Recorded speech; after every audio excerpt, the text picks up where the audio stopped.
Cricket খেলাকে কেন্দ্র করে এক মর্মান্তিক হত্যাকাণ্ড দেখলো সারা দুনিয়া, যা এখন ভাইরাল। বোলিং করতে না দেওয়ায় দলের অধিনায়ককে গুলি করে হত্যা করেছে এক খেলোয়াড়।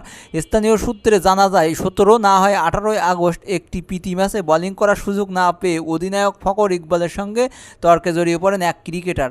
তর্কের এক পর্যায়ে ক্ষিপ্ত হয়ে তিনি ইকবালকে লক্ষ্য করে গুলি চালান। ঘটনাস্থলে নিহত হন ইকবাল। শুধু অধিনায়কই নয়, গুলি করা হয় ইকবালের ভাই ও চাচাকেও। গুরুতর আহত অবস্থায় তাদের দ্রুত হাসপাতালে ভর্তি করা হয়।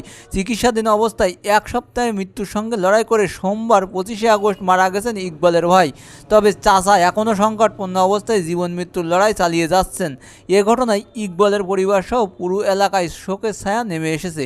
ইতিমধ্যে নিহতের পরিবারের বাদী হয়ে হত্যা মামলা দায়ের করেছে।